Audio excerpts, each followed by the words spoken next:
Currently riding at a blood sugar of 105. Just took my basal shot for the night. Should be all set to go. Kind of over bolused for dinner, but not too bad. It wasn't like a severe low or anything. It was like 60s, so I treated with like a partial juice box and had a few hard carbs to kind of keep it up, and I've been doing pretty good. Not gonna complain. Had really good blood sugars today, even after eating a ton of Mexican food. So with that being said, let's jump into today's video.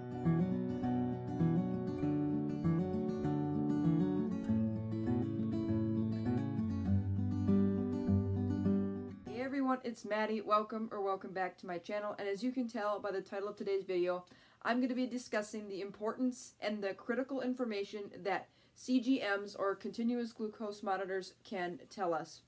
Now there are different types of continuous glucose monitors, and some are even called flash glucose monitors because they do not give alarms or alerts when your blood sugar goes out of your set target range that you particularly set. Mine is a continuous glucose monitor, only because it continuously delivers blood sugar readings to a receiver or a smart device, and it will also alarm me when my blood sugar gets above a certain range, and it will alarm me when my blood sugar gets below a certain range, all without me having to physically touch or get near the actual device. I have to be within 20 or 30 feet for the Bluetooth to connect. I have my high bar set for 140 milligrams per deciliter. I will convert for millimoles, and I have my low bar set for 70 milligrams per deciliter, which I will also convert for millimoles. So anytime I go above or below those thresholds I set, I get an alarm so that I can take proper action to keep my blood sugars in as normal glycemia and non-diabetic ranges as possible, which leads to healthier A1Cs and less likely for damage and or complications in the future related to type 1 diabetes. So like I said, I have a continuous glucose monitor. I have the Dexcom G6, which is the most latest generation that is approved by the FDA for no finger sticks or no calibrations. There's also the G5 and the G4 that are currently out, and there's also the Freestyle Libre, which is a flash glucose monitor, and then there is the Medtronic and like Guardian sensors, I believe is what they're called. Not 100% sure, but there's also other ones coming out like Eversense, which are implanted Cgm's. There are definitely more companies that are coming out with their type of Cgm, but the main three that I know about are Dexcom, Freestyle Libre, and Medtronic's sensors. So I'm going to talk about what important things a Cgm can tell you. I've been on the Dexcom G6 for just over 6 months now, and I've gotten really comfortable with it. And I've gotten so comfortable with it that I only finger stick a few times a day, typically once in the morning and once in the evening, because this lets me know if the monitor is working properly. And it also lets me know that if I need to make major adjustments with my basal insulin, which is super important, because if you don't have your basal insulin correctly adjusted for you and your lifestyle or whatever time of the month you're dealing with, like for me, having a period, I have to adjust my basal insulin on the monthly basis here. When it comes around, I gotta recognize to switch to my period profile, I guess you could say.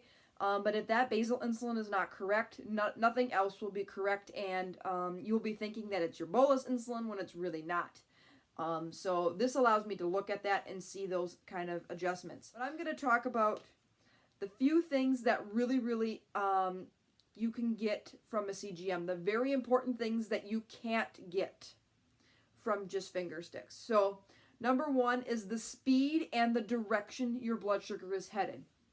Now with the Dexcom, it's really nice to know you have directional arrows along with a blood sugar reading to let you know what your blood sugar is at. For example, mine right now being that it is a straight arrow across, it actually just switched to 99.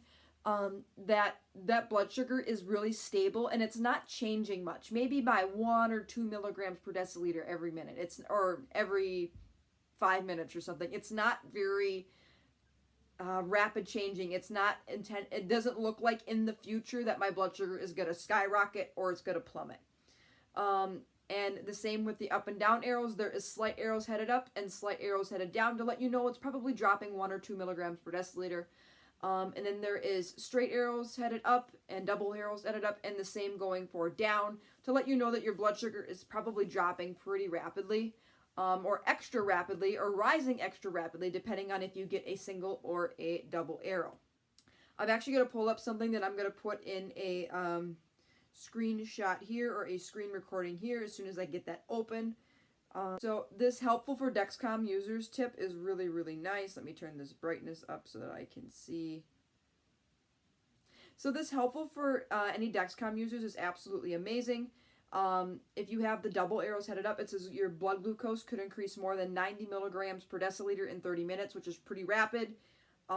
If you have one arrow headed up, it's up to 90 milligrams in 30 minutes.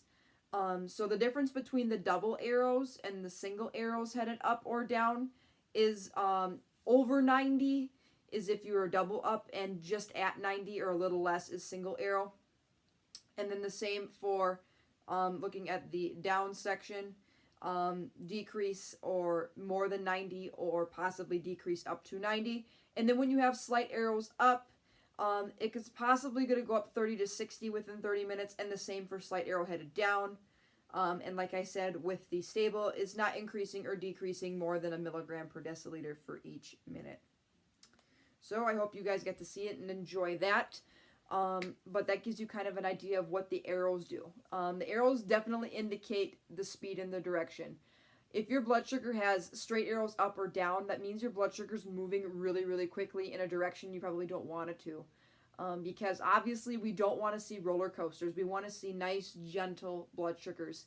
The less fluctuation your blood sugar has as far as going up and down, the healthier you're going to be. It's better on your body. Your standard deviation is going to be, and it also makes the monitor and your meters more accurate, because it's not having to catch all them crazy changes in your blood glucose level. However, the G6 does do a pretty good job about catching on to blood sugar trends rather quickly. Especially when I was treating my dangerous low, it was extremely helpful to know what direction it was headed. And then when I rebounded with my nasty high, it was nice to know I was double arrows headed up, so that I could make a plan into place as how I was going to correct that nasty high before it got really nastily high or dangerous to the point where it could have led to diabetic ketoacidosis. But with also having a continuous glucose monitor, you're able to see the effect of insulin and food on your blood sugars. I started the Dexcom G6 back in November of last year. I did finger pricks for 4 full months before that. And in order to get the idea of how insulin and food were affecting my body, I was finger pricking at least 10 to 14 times a day, because I would finger prick before, 1 hour after, and 2 hours after. But now it's so convenient to just look at a phone or my receiver and get a really good idea for where my blood sugar is and what direction it's headed, which is super duper important to me. So knowing how insulin affects your blood sugar is huge. And knowing how food affects your blood sugar is huge. By December, I was recognizing that thought I was having good blood sugars, because beforehand, like, you're only finger pricking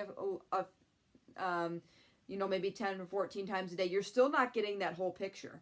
With a continuous glucose monitor or a flash glucose monitor, you are getting a picture every 5 minutes, an updated reading to give you a full 24-hour picture, to give you the whole picture, to give you a general idea of what's going on. But when you finger stick, even if you finger stick a lot, like I did, you're not getting the whole picture. You're missing bits and pieces. You can't really connect them dots really well.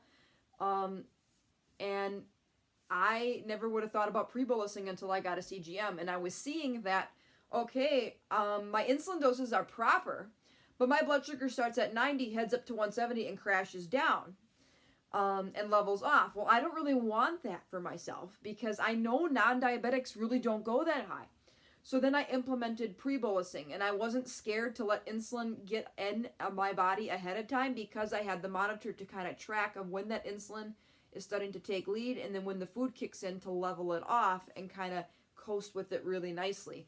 So when I started implementing pre-bolusing, I was able to see exactly how insulin affected my blood sugar, and when the food came in to level off that insulin, or when the food came in and the insulin was mistimed and it went really high. So by having a CGM, I've definitely lowered my A1C, I've kept my blood sugars more stable, but I've also been able to see the huge impact on how insulin and food affect your blood sugar. And when you know how it works in your body and how your body responds to your insulin and the foods you eat, You can do anything. You can have any meal you want with type 1 diabetes as long as you know how to properly respond to it. It's timing and dose. It's timing and dose. That's all I can tell you guys. And without a monitor like a CGM, I would not have this ability to know these things and educate myself and get myself better prepared for things like these. Do keep in mind that continuous glucose monitors do measure interstitial fluid, which is the fluid that surrounds your cells, kind of sits in between your cells. So it is not actually measuring blood. So when you do finger prick and it's not exactly the same number, but it's close, that's what you want to see. I like to see within 15 to 20 consistently, but most of the time when I finger prick with the Dexcom, it's within 10, which is extremely accurate. Now, like I said, if your blood sugars are fluctuating a lot, that standard deviation is going to be higher, meaning that there's more likelihood for your CGM to be inaccurate. But it is FDA approved for plus or minus 30 milligrams per deciliter, or within just under 2 millimoles per liter. As far as being accurate in that aspect, that's as accurate as they can get it, only because they're making it an assumption that a lot of people are riding kind of roller coastery blood sugars or haven't really nailed being bold with insulin, kind of like me, or don't pre-bolus, or are just kind of letting the diabetes do what the diabetes is going to do, I guess. So they say within 30, but ideally you should be under that 30 milligrams per deciliter standard deviation. Right now I'm kind of riding in mid to upper 20s right now. Hoping to drop that back down into the mid 20s as far as like standard deviation. I know they say less than 20% is really, really good. Not quite there yet, but I'm getting there, you guys. I'm going to strive for an A1C in the mid to low 5s even after I start my pump, because I know I can be more precise with my basal dose. Not that I don't get good control now, but having two really powerful tools is going to make my management and treatment a lot easier for me. But again, what works for you doesn't work for everybody. There are some people that don't like monitors because they don't like the idea of wearing a device. They don't like the idea of dealing with technology errors. They don't like the deal of seeing their sugar all the time, or maybe it makes them nervous or anxious. But let me tell you, I will never ever give up having a continuous glucose monitor. It is just way too valuable and way too important to know what your blood sugar is and where it's headed now, because to me, pumps or shots, it doesn't really matter. Like for me, I'm gonna obviously I'm thinking that this pump is gonna be more helpful for me than shots, even though I have great control on shots. To me, it doesn't matter how you're dispersing your insulin as long as you're doing it correctly. But I do think that everybody should have access to some sort of CGM, because the blood sugars is what's most important for a diabetic. And if you don't know where it is or what direction it's headed, how can you properly treat yourself? If you don't, to me, not having a CGM and being a type 1 diabetic particularly is like managing diabetes with a blindfold on. You're really kind of picking certain things and you're guessing about what happened in between, or you don't really know what happened in between, so you don't know you might need a big adjustment at a certain time of the day. And you're not seeing that unless you see it visually on a monitor. So to me, like I said, I will never ever give up having a CGM. The information you get is just way too valuable and way too precious. Like I said, I could give up my insulin pump once I get it. I could probably easily give that up, just because it doesn't matter how you administer your insulin. It's how you know how it impacts your blood sugar. And the only way you really can know how it impacts your blood sugar is by looking at a monitor, a CGM, a flash glucose monitor, whatever you use.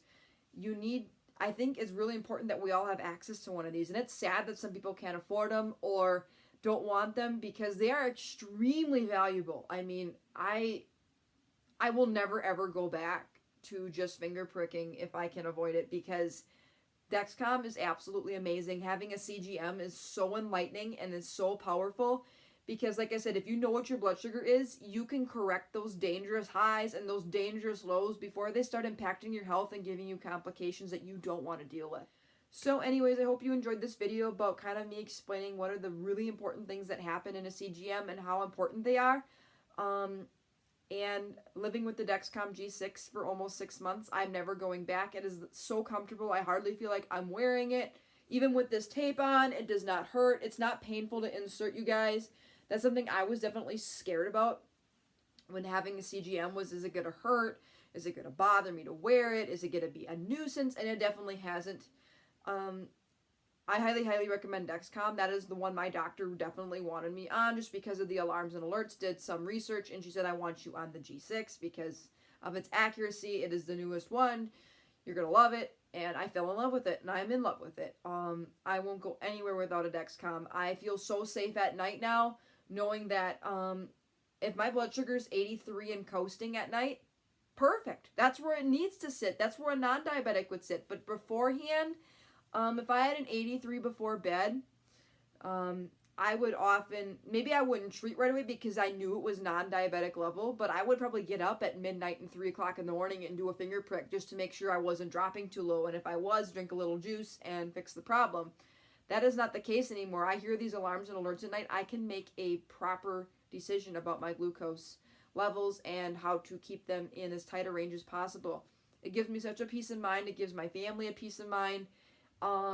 I feel more freedom and less ability that I have to eat at a certain time. Okay, if you know what, if I'm fasting and I don't want to, if my lunch and dinner are 7 hours apart, fine. That's a really good way to test your basal doses too, because if you're sitting at a nice comfortable, between 70 and 120 that whole entire time, like most of the time I sit, then those basal rates are pretty much set for you at that time. So like I said, it's more convenient. Gives you so much data, gives you a peace of mind, gives your doctors a lot of data so that they can help you in your treatment decisions. And it's just overall an incredible thing to have and have access to. And like I said, if I had millions of dollars, I would be probably paying for people to have one that couldn't afford one because it is such a valuable tool. So anyways, I hope you enjoyed this video. If you did, give it a big thumbs up. Feel free to hit that subscribe button down below. I post videos every single week about diabetes plus more about my life. And stay tuned for more videos coming out. The Omnipod dash system, I am hopefully going to get trained on that soon. Still waiting on the trainer to get back to me. Not sure what is going on in that circumstance, but nonetheless, we're just going to roll with the punches. I've got plenty of insulin at home. I've got plenty of needles. I got my Dexcom, and that's all I need. So anyways, until next week for more videos, everybody take care, God bless, be kind, spread positivity, and be thankful.